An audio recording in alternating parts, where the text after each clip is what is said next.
अस्सलामुअलैकुम गाइस, उम्मीद करता हूँ कि आप सब लोग खैरियत से होंगे। पिछली वीडियो में हमने valence shell electron pair repulsion theory को डिस्कस कर लिया था। हमने इस थ्योरी को एक मॉलिक्यूल के ऊपर भी अप्लाई किया हुआ था।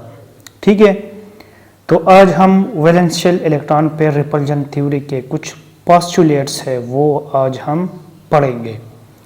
तो इसका जो सबसे पहला पोस्टुलेट है वो ये है कि electron pairs in the valence shell of a molecule arrange themselves in such a way to have minimum repulsion and contribute to the geometry of a molecule.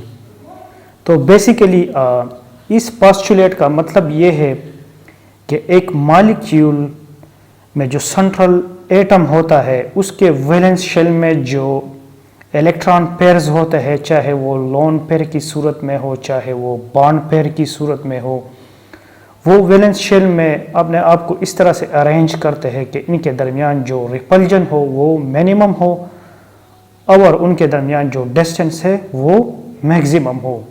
तो उसके बाद ये एक ओवरऑल ज्योमेट्री को अडॉप्ट कर लेते हैं, यानी मॉलिक्यूल एक ज्योमेट्री को गेन कर लेता है। तो अब हम इसके एग्जाम्पल को पढ़ेंगे। पिछली वीडियो में भी हमने इसके एग्जाम्पल को पढ़ा था, तो सेम वही एग्जाम्पल आज हम फिर पढ़ेंगे। तो ये बोरान ट्राईफ्लोराइड का मॉलिक्यूल आपको नज़र आ रहा है। बोरान फ्लोरीन के साथ मिलके 3 बॉन्ड बनाता है। क्यों बनाता है? क्योंकि बोरान का जो एटॉमिक नंबर है वो 5 है और इसकी जो वैलेंस शेल इलेक्ट्रॉनिक कॉन्फ़िगरेशन है वो है 1s2 2s2 2p1, यानी इसके वैलेंस शेल में 3 इलेक्ट्रॉन्स हैं। इसके वैलेंस शेल में 3 इलेक्ट्रॉन्स हैं। ये तीनों इलेक्ट्रॉन ये फ्लोरीन के साथ शेयर कर लेता है। फ्लोरीन के इलेक्ट्रॉन को हम फर्ज करें क्रॉस से जाहिर करते हैं और इसको डॉट से, इसको क्रॉस से और इसको डॉट से, फिर इसको भी डॉट से और इसको क्रॉस से जाहिर करें तो ये बोरान के साथ मिलके बॉन्ड बना लेते हैं। 3 बॉन्ड्स बना लेते हैं। फ्लोरीन के वैलेंस शेल में 7 इलेक्ट्रॉन्स होते हैं। ये मैं यहाँ पे लिख देता हूँ।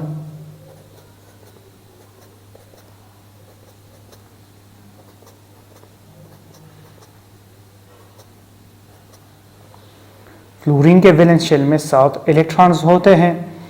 बॉन्ड बनाने के बाद फ्लोरीन का ऑक्टेट कंप्लीट हो जाता है और बोरान का जो ऑक्टेट है उसके साथ बोरान का जो वैलेंस शेल है उसमें 6 इलेक्ट्रॉन्स होते हैं। ठीक है जी।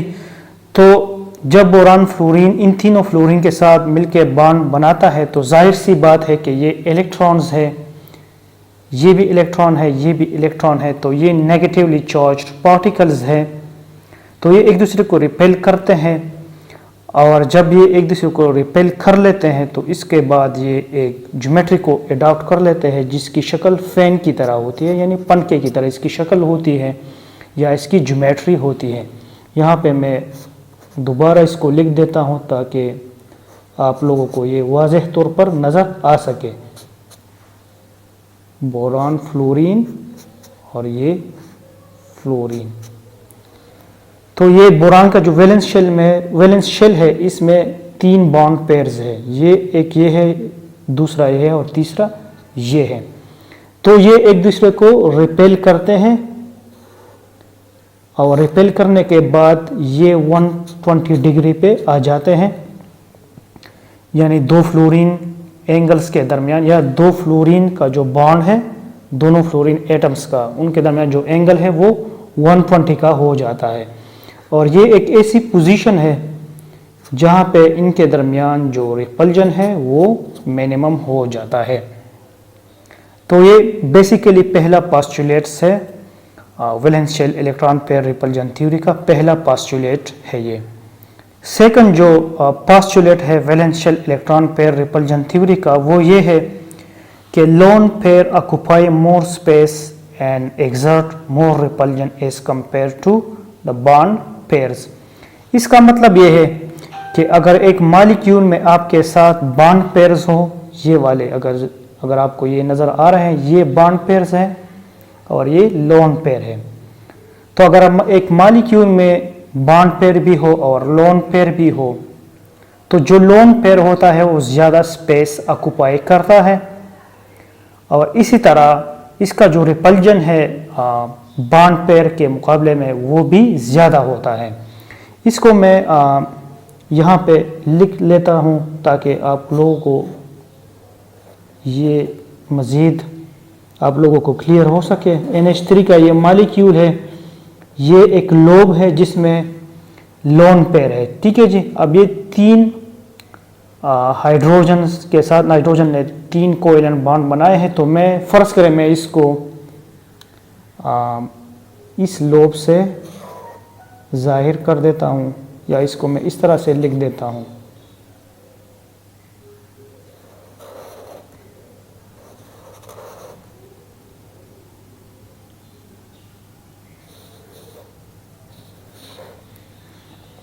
ये भी हाइड्रोजन है, ये भी हाइड्रोजन है, ये भी हाइड्रोजन है। तो बेसिकली क्या होता है कि नाइट्रोजन एक इलेक्ट्रॉन हाइड्रोजन के साथ शेयर कर लेता है। इसी तरह हाइड्रोजन भी एक इलेक्ट्रॉन नाइट्रोजन के साथ शेयर कर लेता है और ये एक ओवरऑल मॉलिक्यूल की शक्ल एडॉप्ट कर लेते हैं, एक ज्योमेट्री की शक्ल एडॉप्ट कर लेते हैं। तो अगर आप यहाँ पे देखें इस लोन पेयर को अगर आप देखें तो ये सिर्फ नाइट्रोजन का जो न्यूक्लियस है उसके सिर्फ अंडर इन्फ्लुएंस होता है, इसलिए ये ज़्यादा जगह घेरता है, ऑक्युपाई मोर स्पेस, इसलिए ये ज़्यादा जगह को ऑक्युपाई करता है क्योंकि सिर्फ ये नाइट्रोजन के अंडर इन्फ्लुएंस होता है। लेकिन अगर आप यहाँ पे देखें ये जो 2 इलेक्ट्रॉन्स, ये जो बॉन्ड पेयर्स आपको नज़र आ रहे हैं, तो इसका जो लोब है, इसका जो एरिया है वो कम है, स्मॉलर एरिया है, ये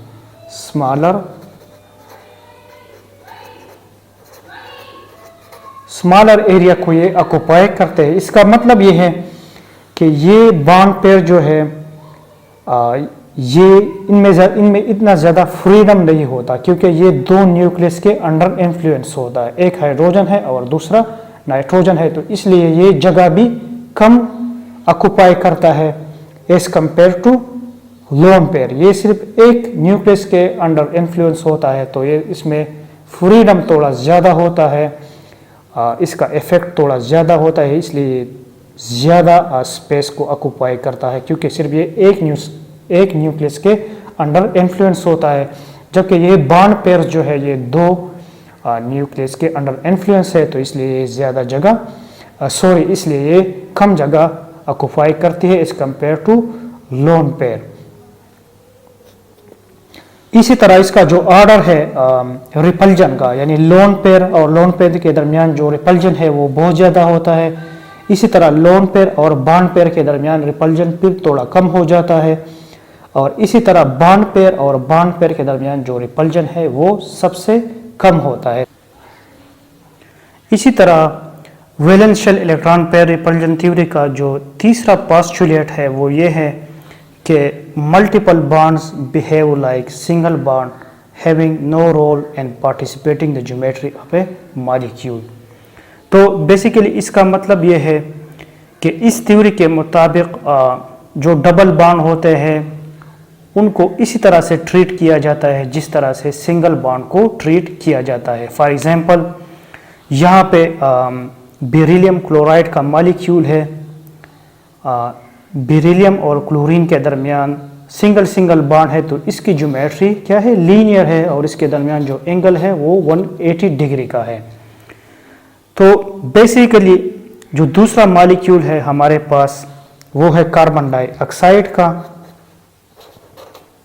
जो दूसरी एग्जाम्पल है वो है कार्बन डाइऑक्साइड की।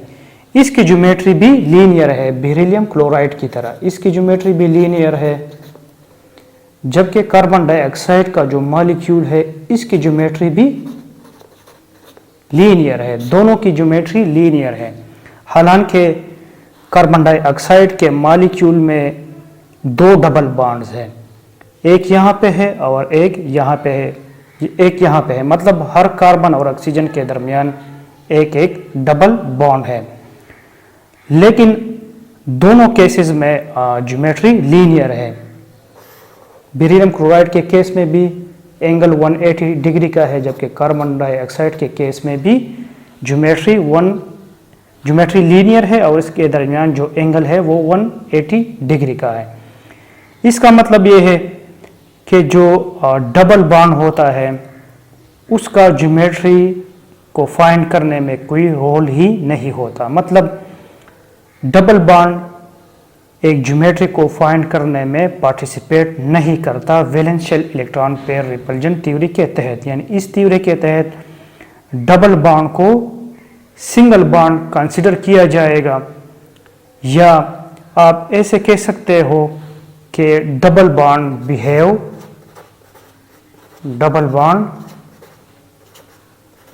Like a single bond, behave like a single bond. जो डबल बॉन्ड होता है वो सिंगल बॉन्ड के तौर पे बिहेव करता है। तो यहाँ पे जो डबल बॉन्ड है वो एज अ सिंगल बॉन्ड के तौर पर बिहेव करता है, इसलिए कार्बन डाइऑक्साइड की ज्योमेट्री लीनियर है। तो इस थ्योरी के तहत मल्टीपल बॉन्ड्स जो होते हैं वो सिंगल बॉन्ड की तरह ही बिहेव करते हैं। या यहाँ पे आप कह सकते हो कि ये जो डबल बॉन्ड है, एक सिंगल बॉन्ड है और एक डबल बॉन्ड है, तो इन दोनों को हम एज अ सिंगल बॉन्ड के तौर पे ही कंसिडर करेंगे। Valence shell electron pair repulsion theory का जो चौथा पोस्टुलेट है वो ये है कि the effect of a bond pair decreases as electronegativity increases of an atom. अब इसका मतलब क्या है? यहाँ पे मैंने दो मॉलिक्यूल्स की एग्जांपल को लिया हुआ है, एक ये है और एक ये है। ये हमारे पास दो मॉलिक्यूल्स हैं। तो इसका मतलब ये है कि जैसे ही एक एटम की इलेक्ट्रोनेगेटिविटी इंक्रीज होती है तो उसके साथ ही जो बॉन्ड पेयर का जो इफेक्ट है वो डिक्रीज हो जाता है। फॉर एग्जांपल, ये बात अब आपको समझ में आ जाएगी। फॉर एग्जांपल, नाइट्रोजन और हाइड्रोजन के दरमियान ये बॉन्ड बना हुआ है, ये कोवेलेंट बॉन्ड है,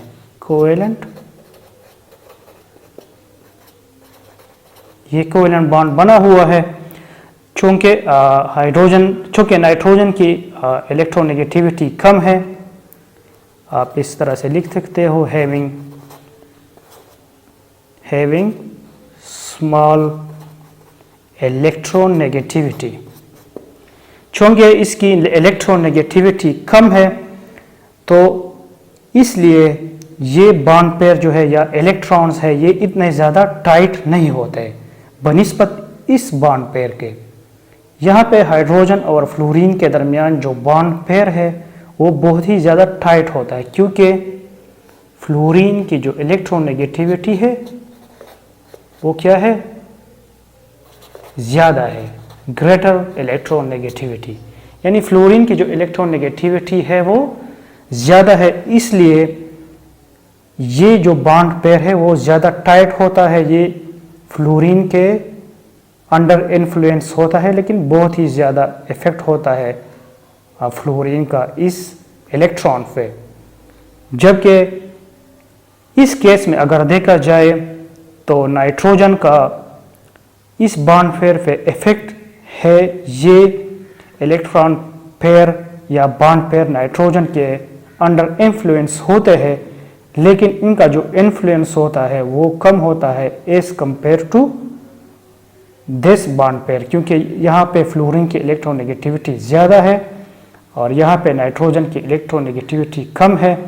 तो इसलिए नाइट्रोजन का इस बॉन्ड पेयर पे इन्फ्लुएंस थोड़ा कम है इसके मुकाबले में। तो जैसे ही इलेक्ट्रोनेगेटिविटी डिक्रीज हो जाती है या डिक्रीज होती जाती है तो इसके साथ साथ ही एक एटम का बॉन्ड पेयर पे जो इफेक्ट है वो कम होता जाता है।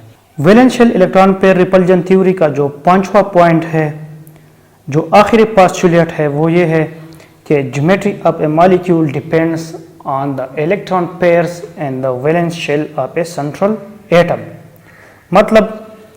मतलब ये है इसका कि एक वैलेंस शेल यानी एक सेंट्रल एटम के वैलेंस शेल में जितने इलेक्ट्रॉन पेयर्स होते हैं तो उसी पे एक मॉलिक्यूल की ज्योमेट्री डिपेंड करती है। फॉर एग्जांपल बोरान के केस में यहाँ पे बोरान के पास 3 इलेक्ट्रॉन पेयर्स होते हैं या 3 बॉन्ड पेयर्स है। यहाँ पे ये बोरान के केस में 3 बॉन्ड पेयर है, 3 बॉन्ड पेयर होते हैं। बोरान के पास 3 बॉन्ड पेयर होते हैं और इसकी जो ज्योमेट्री है वो ट्रायंगुलर है, 120 डिग्री। हर 2 बॉन्ड्स के दरमियान जो एंगल है वो 120 डिग्री का है। तो बेसिकली इसके साथ 3 बॉन्ड पेयर है तो इसकी ज्योमेट्री ट्रायंगुलर है। ट्रायंगुलर इसकी ज्योमेट्री है। इसी तरह अगर कार्बन डाइऑक्साइड के केस में देखा जाए तो हमें ये लगता है कि इसके साथ 4 बॉन्ड्स हैं, लेकिन हमने इससे पहले डिस्कस कर लिया कि मल्टीपल बॉन्ड जो डबल बॉन्ड है या ट्रिपल बॉन्ड है उसको एज अ सिंगल बॉन्ड के तौर पर कंसीडर किया जाएगा। सिंगल बॉन्ड के तौर पर इसको कंसीडर किया जाएगा। तो मैं इसको एक ही बॉन्ड कंसीडर कर लेता हूँ यहाँ पे। तो यहाँ पे 2 बॉन्ड पेयर हैं, एक ये है और एक ये है। इन 2 बॉन्ड्स को मैंने एक कंसीडर कर लिया, इसी तरह इन 2 बॉन्ड्स को भी मैंने एक कंसीडर कर लिया। तो इसकी जो ज्योमेट्री है वो लीनियर है और इसका जो एंगल है वो है 180 डिग्री का। इसी तरह बेरिलियम क्लोराइड के केस में बेरिलियम के वैलेंस शेल में 2 इलेक्ट्रॉन पेयर्स होते हैं। बेरिलियम के पास 2 बॉन्ड पेयर्स होते हैं या इलेक्ट्रॉन पेयर्स होते हैं। इलेक्ट्रॉन 2 बॉन्ड पेयर्स होते हैं या इलेक्ट्रॉन पेयर्स होते हैं। तो ये दोनों इलेक्ट्रॉन पेयर्स या बॉन्ड पेयर्स एक दूसरे को इस तरह से अरेंज करते हैं कि इनके दरमियान जो रिपल्जन है वो मिनिमम हो और इनके दरमियान जो डिस्टेंस है वो मैक्सिमम हो। तो यहाँ पे इस केस में ये 2 क्लोरीन लीनियर पोजीशन पे है और ये ऐसी पोजीशन है जहाँ पे इनके दरमियान जो रिपल्जन है वो मिनिमम है, मिनिमम